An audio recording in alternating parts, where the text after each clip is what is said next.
арифметикалық прогрессте берілген.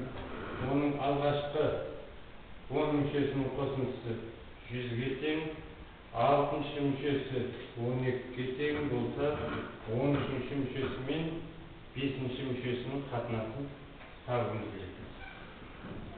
Қазір бұл жерде біз алғашқы 10 мүшесінің қосындысын бір жазып қояйық. 5-10-шы тең болады 2a1 плюс 9-ды бөлінген 2 көбейтілген 10, 10-шы мүшесінің қолданысы. Көбейтілген 10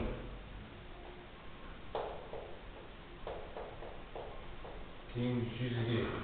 Осыны ықшамдап алайық. 10 мен 10-ды қысқартамыз.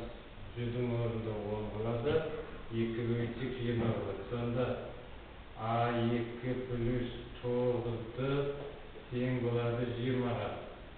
Мына жерде 10-ды мына жағына бөлдік, 10 қалды, 2-ні көбейтіп жібердік 20. Енді a6-шысын жазайық. a6-шы a1 плюс 5-ді тең болады 12-ге. Міне теңдеулер жүйесін алдық. Осы теңдеулер жүйесінен a1-шімен бұны тауып алсақ, кейін a10-шімен бөлек табамыз, a5-шімен табамыз, қатынасын қараймыз. Мына теңдеулер жүйесін шешкенде біреуіне жоюымыз керек. Соның бір айнымалыны жою үшін екінші теңдеуді минус 2-ге көбейтіп, екі теңдеуді қосып жіберейік. Сонда a1-лер жойылады. Мына жерде 9 қоссақ минус 10-ның минус 1-ға тең болады. Мынау минус 24 болады. Минус 24-ке 20-ны қоссақ минус 4 болады. Сонда айырмасы тең 4-ге болды.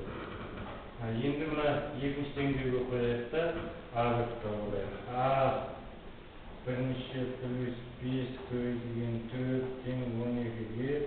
Бұдан a1 тең болады. Сонда 20-ны былай жазсақ минус 8-ге. Енді біз мына екеуін пайдаланамыз да a13-ті және a5-ті табамыз. a13-шіміз тең a1 плюс 12-ді есептейміз. a1-міз минус 8-ге тең.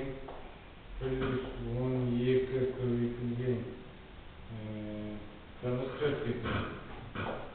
4 тең болады 48, 48-ден 8-ді айтсақ 44.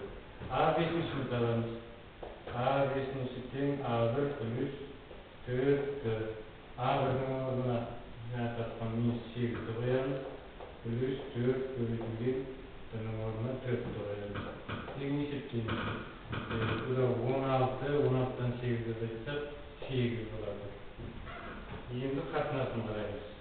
a13-тің a5-ге қатынасы бізге керегіміз сол еді. a13-тің орнына қоямыз 40, a5-ті орнына қоямыз 8, 40-ты 8-ге бөлсек 5-ге тең. Жауабы 5-ге тең болады.